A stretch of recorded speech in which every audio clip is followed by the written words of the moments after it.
Hello, and welcome to this video presentation. My name is Paul Brett. I'm a Senior Software Support Analyst supporting the Transformation Extender product from IBM. The topic for this video is slowing execution for diagnostic purposes. Feel free to reach out to me on popular social media channels at Paul Brett IBM. Under normal circumstances, you would want an ITX map to run as quickly as possible. However, there are occasions when you want to slow one down. For example, when a map runs too quickly, it can be difficult to gather diagnostics, check on memory growth or footprint, etc. Additionally, attempting to determine if multi-threading is occurring is more difficult. Note the screenshot of the launcher monitor on the left. There are a bunch of maps running, but they are executing so quickly the green lines are barely more than dots, and it's very difficult to determine if multi-threading is occurring here. Compare this with the two screenshots on the right. Here the map is delayed, and it's easy to determine that on the left of the two we see sequential map execution, whereas on the right we are seeing parallel execution, i.e. multi-threading. I'm going to start this demonstration in the Design Studio. As you can see, I have a project called Simple, and within that project I have a single source map test.mms. I have this source map open, and within it there are two executable maps. Let's start with test 1. Test 1 is fairly simple. It reads in the input file input.txt, drops to a functional map for each line within the file, and then in the functional map f_each row the uppercase function is applied to the data. So when I run this map, the input here, test string, should become the output but in capitals.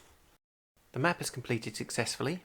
It was virtually instantaneous, and as you can see in the output window we have the output test string in capitals. So we need to slow this map down. Let's move on to test 2. Test 2 is almost exactly the same map, but I have injected a second output card. I've actually made it out1.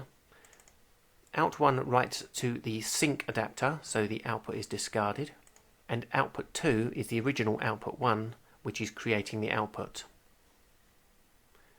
So let's have a look at the rule on our output card. First thing I'm doing is using the get directory function. This will tell me the directory that the map is running from. I'm using the left function to grab the first character. Then I'm using the if function to check whether it is a /. If the character is a /, it is likely we are running on the Linux or Unix platforms, and I'm using a get with the shell script adapter to call a command. Now if it's not a /, I can be relatively confident that this is running on Windows, and I therefore do a get from the batch adapter. Now whether I'm using the shell or the batch adapter, the command I'm using is the same, ping. Now I use ping rather than a specific delay utility because we have additional complications when using a utility, checking that we're in the right directory and that the utility outputs something. With ping you can provide a numeric value, for example on Unix -C4, and this will pause for 3 seconds, so it's the number -1. On Windows it's -N4, again this will pause for 3 seconds. So let's build and run this map and show that it runs for 3 seconds. 1, 2, 3.